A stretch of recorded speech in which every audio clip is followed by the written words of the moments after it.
Notre sujet, c'est la réhabilitation du Colisée. Nous sommes partis d'une technique établie par des ingénieurs milanais, un système de bardage amovible. Et nous avons repris ce système de bardage en détournant le Colisée pour réaliser une assise collective. Nous avons travaillé avec notre professeur d'art appliqué sur le sujet qui nous a été donné, donc la réhabilitation du Colisée. Et on s'est répartis en petits groupes. On a fait des recherches sur le Colisée, sur la Villa Médicis, sur l'architecture utilisée à cette époque-là, mais aussi sur l'histoire des assises collectives dans le temps. L'idée de mettre un message crypté nous est venue à l'occasion d'une séance en français. Nous avons travaillé sur l'artiste Jim Sanborn qui a réalisé une sculpture qui s'appelle Cryptos. Il s'agit d'une sculpture en granit qui siège sur le parvis de la CIA et dans laquelle l'artiste a décidé de cacher des codes, des messages cryptés. Donc 3 messages ont été découverts à ce jour et un message reste non résolu. Après nous être mis d'accord sur les textes que nous voulions crypter, nous avons choisi une police cursive romaine antique afin de compliquer la lecture du texte. Ensuite, nous avons pris chaque caractère et nous les avons traduits avec la méthode de César. Le chiffre de César est une méthode de cryptage qui permet, par décalage de lettres, de crypter un texte. Nous avons utilisé SolidWorks afin de réaliser les différentes pièces nécessaires à la fabrication du meuble.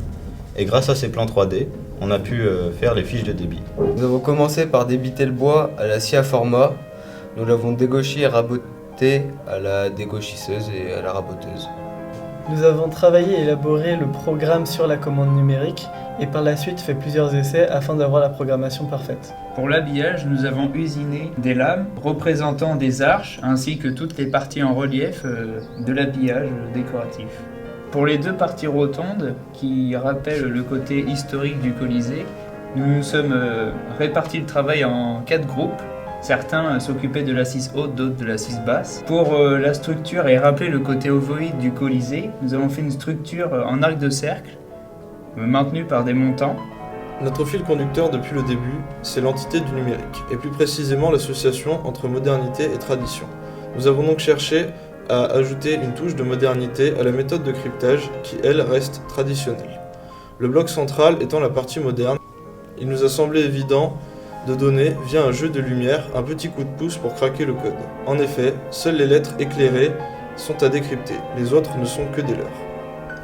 Pour le bloc moderne, nous avons effectué la programmation à la commande numérique pour effectuer l'usinage et nous avons gravé le message à la laser.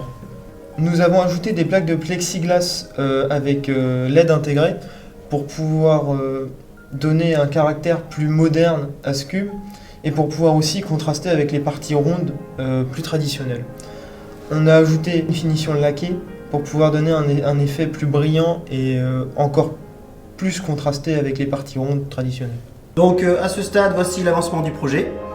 La partie centrale est totalement finie. Il reste encore la partie électrique à installer. Ensuite, au niveau des 2 assises, l'assise la plus basse, elle est quasiment finie.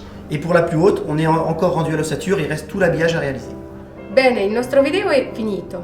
Speriamo che ti sia piaciuto.